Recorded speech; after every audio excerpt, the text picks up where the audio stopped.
जय मसीह की मेरे प्रिय भाई बहनों, परमेश्वर आपको आशीषित करे, अनुग्रहित करे। प्रभु यीशु मसीह के नाम में आप सभी को मेरा प्रेम भरा नमस्कार और सभी को एक बार फिर जय मसीह की। आइए हम प्रार्थना में जाएंगे। धन्यवाद महान जीवित सामर्थ्य प्यारे परमेश्वर पिता, धन्यवाद करते हैं आज के पवित्र दिन के लिए प्रभु, जिसे आपने हमारे जीवन में जोड़ा है। आपके नाम को महिमा और आदर मिले प्रभु। इस समय आपके वचन की संगति में जाते हैं। जितने भाई बहन प्रभु जी आज की बाइबल अध्ययन में प्रभु आपके वचन की संगति करते हैं, प्रभु उन सबको ब्लेस करें, उनकी सारी समस्याओं को दूर करें। प्रभु आप अपनी सुरक्षा प्रदान करें। सारी बातों में आपको महिमा आदर देते हुए प्रार्थना को उद्धारकर्ता यीशु मसीह के नाम से मांगते हैं, आमीन। मेरे प्रिय भाई बहनों, मैं विश्वास करता हूँ कि प्रभु आपको आशीषित रखे हैं, संभाल के रखे हैं और आप प्रभु में आनंदित हैं और मगन हैं होंगे। यदि हो सकता है आपके जीवन में कोई समस्या होंगी, कोई परेशानी होंगी या किसी चीज़ का सामना कर रहे हैं, तो मैं आपको भरोसा और विश्वास दिलाता हूँ आज की सुबह आप प्रभु यीशु मसीह के सम्मुख अपने जीवन को लाइए और प्रभु से कहें, प्रभु से प्रार्थना करेंगे तो प्रभु आपके जीवन में बड़े चमत्कार को करने वाले हैं। आज के जो मुख्य वचन का जो थीम है, जो टॉपिक है, जो विषय है, वो है जो वचन की संगति। मेरे प्रिय भाई बहनों, बहुत से ऐसे मेरे प्रिय भाई बहनों हैं इस संसार में हैं और हम विश्वासी लोग होते हैं। कई बार हम वचन की संगति से चूक जाते हैं, हम परमेश्वर की संगति को नहीं कर पाते हैं। कामों में व्यस्त रहने के कारण और बहुत से ऐसे कार्य हो जाने के कारण हम देखते हैं कहीं ना कहीं हम वचन से दूरी हमारी बन जाती है। परंतु मेरे प्रिय भाई बहनों, जिस प्रकार इस संसार में एक व्यक्ति को सफलता को प्राप्त करने के लिए बहुत सारे उपाय को करना पड़ता है, बहुत सारे मेहनत को करना पड़ता है, उसी प्रकार परमेश्वर के वचन के मानने वाले, प्रभु यीशु मसीह के मानने वालों के लिए प्रिंसिपल एक सिद्धांत है और वो है वचन की संगति को करना। मेरे प्रिय भाई बहनों, जिस प्रकार से यदि हम यहोशू उसका 5 यदि वचन को पढ़ेंगे तो वहाँ पे प्रभु का वचन, परमेश्वर का वचन इस प्रकार से आता है। यहोशू उसका 8 वचन में, व्यवस्था की पुस्तक तेरे चित्त से कभी न उतरने पाए, इसे में दिन रात ध्यान दिए रहना, इसलिए जो कुछ तू उसमें लिखा है उसके अनुसार करने की तू चौकसी करे, क्योंकि ऐसा ही करने से तेरे सब काम सफल होंगे और तू प्रभावशाली होगा। मेरे प्रिय भाई बहनों, यह वचन, परमेश्वर का वचन इजरायलियों और यहोशियों को पास पहुंचा। जब यहोशू इजरायलियों की अगुवाई करने वाला था, उन्होंने कहा कि व्यवस्था की पुस्तक तेरे चित्त से कभी ना उतरने पाए। यदि नए नियम की कलीसिया में हम देखेंगे, प्रभु यीशु मसीह ने भी एक अच्छा उदाहरण को उन्होंने दिया है। उन्होंने एक लाजर और धनवान के विषय में जब उनकी मृत्यु हो जाती है तो हम देखते हैं कि धनवान मरता है, वो नर्क में चला जाता है, अधोलोक में चला जाता है, और लाजर मरता है, अब्राहम की गोद में चला जाता है।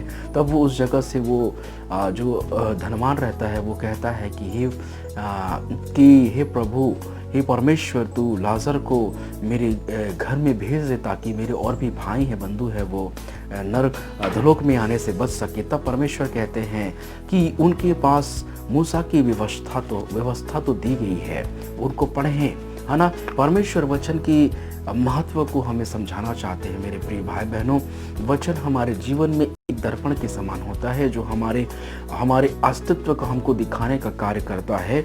मेरे प्रिय भाई बहनों, यहाँ पे परमेश्वर के वचन में इस प्रकार से कहता है कि व्यवस्था की यह पुस्तक तेरे चित्त से कभी ना उतरने पाए और इसे में दिन रात ध्यान दे रहना, इसलिए जो कुछ उसमें लिखा है उसके अनुसार करने की चौकसी करे। क्या हम परमेश्वर की व्यवस्था को पालन कर रहे हैं? क्या हम एक आज्ञाकारी शिष्य हैं? क्या हम उसकी आज्ञाओं को पालन करते हैं? क्योंकि प्रभु यीशु मसीह ने कहा है, यदि आप यूहन्ना की पुस्तक यूहन्ना रचित सुसमाचार में यदि आप जाएंगे मेरे प्रिय भाई बहनों, यूहन्ना उसका अध्याय 15 और उसका 7 वचन में कहते हैं, यदि तुम मुझ में बने रहो और मेरा वचन तुम में बना रहे तो जो चाहे मांगो वह तुम्हारे लिए हो जाएगा। मेरा पिता की महिमा इससे होती है कि तुम बहुत सफल लाओ और तब तुम मेरे चेले ठहरोगे, है ना। और कहते हैं कि 17 वचन में 15 का 17, इन बातों की आज्ञा मैं तुम्हें इसलिए देता हूँ कि तुम एक दूसरे से प्रेम रखो। और इसी का 10 वचन पढ़ेंगे तो कहते हैं, यदि तुम मेरी आज्ञाओं को मानोगे तो मेरे प्रेम में बने रहोगे, जैसा कि मैंने मेरे पिता की आज्ञा को माना। प्रभु यीशु मसीह इस बात को बतलाना चाहते हैं मेरे प्रिय भाई बहनों कि क्या हम परमेश्वर की व्यवस्था के प्रति आज्ञाकारी हैं? क्या हम परमेश्वर के, प्रभु यीशु मसीह के जो वचन हैं उसको हम मानते हैं अपने जीवन में? क्या हम इसको अपने सफलता का आधार मानते हैं? क्या हम दिन रात इसमें ध्यान देने वाले कार्य को करते हैं? क्या हम इस बात की चौकसी करते हैं?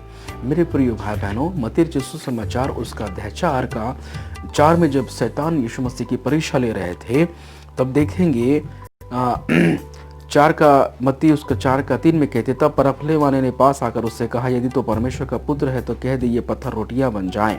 यीशु ने उत्तर दिया, लिखा है मनुष्य केवल रोटी से ही नहीं परंतु हर एक वचन से जो परमेश्वर के मुख से निकलता है जीवित रहेगा।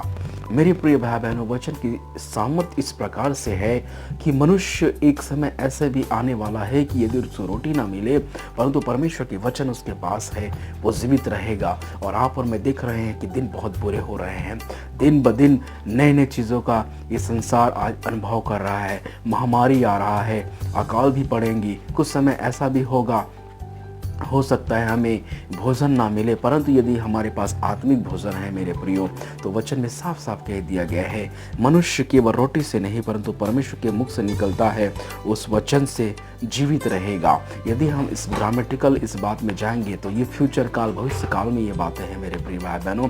यहोशू उसके कार्ड में हमने देखा कि वचन पे दिन रात ध्यान दिए रहना, इसके अनुसार करने की तो चौकसी करना, तब तेरे सब काम सफल होंगे और तू प्रभावशाली बनेगा।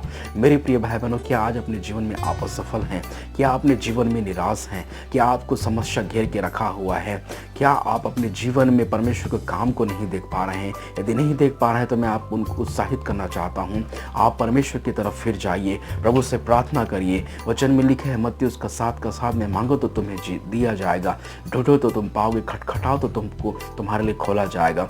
यूहन्ना 15 की उस पत्री में हमने पढ़ा, यदि तुम मेरी आज्ञाओं को मानते हो तो तुम मेरे प्रेम में बना रहोगे। परमेश्वर की आज्ञा यही है, प्रभु यीशु मसीह यही चाहते हैं कि हम परमेश्वर की व्यवस्था पे चलते हुए, प्रभु के मार्ग में चलते हुए उसके वचन का पालन करें और उसको धन्यवाद देते रहें। प्रभु हमें सिखाए मेरे प्रिय भाई बहनों कि कैसे हम परमेश्वर की संगति में आगे बढ़े हैं। प्रभु में आशीषित होने का केवल एक ही मार्ग है, वो परमेश्वर की व्यवस्था है और उस व्यवस्था के अनुसार हमको चलने की अति आवश्यकता है। सो प्रभु हमको आशीष दे, आपके और आपके परिवार को प्रभु ब्लेस करे, संभाल के रखे। यही कामना आपके साथ में वचन के विराम देता हूँ। आइए हम इसमें प्रार्थना में जाएंगे। धन्यवाद स्वर्गीय पिता परमेश्वर, मैं धन्यवाद करता हूँ जितने भाई बहनों ने आज की सुबह प्रभु इस वचन को सुना है। प्रभु उन सबको आशीष दे, उनके परिवार को संभाल के रख, आशीष कर। प्रभु मैं प्रार्थना करता हूँ पिता पुत्र पवित्र आत्मा के नाम से उनकी सारी समस्याओं को दूर करें। इन दिनों प्रभु आप उनको संभाल के रखें, आशीषित करें, उनकी जरूरत को पूरा करें।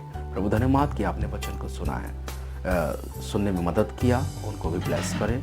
धन्यवाद करते हैं, सारी बातों में आपको महिमा देते प्रार्थना यीशु के नाम से मांग लेते हैं, आमीन। धन्यवाद प्रिय भाई बहनों प्रभु के वचन को सुनने के लिए। यदि आप किसी प्रकार से प्रार्थना करवाना चाहते हैं तो स्क्रीन पे दिए नंबर पे आप कॉल कर सकते हैं और हमारी सेवकाई में आपकी योगदान, आपकी प्रार्थना सदैव स्मरणीय रहेगी। सो आप सभी को जय मसीह की, प्रेज़ द लॉर्ड।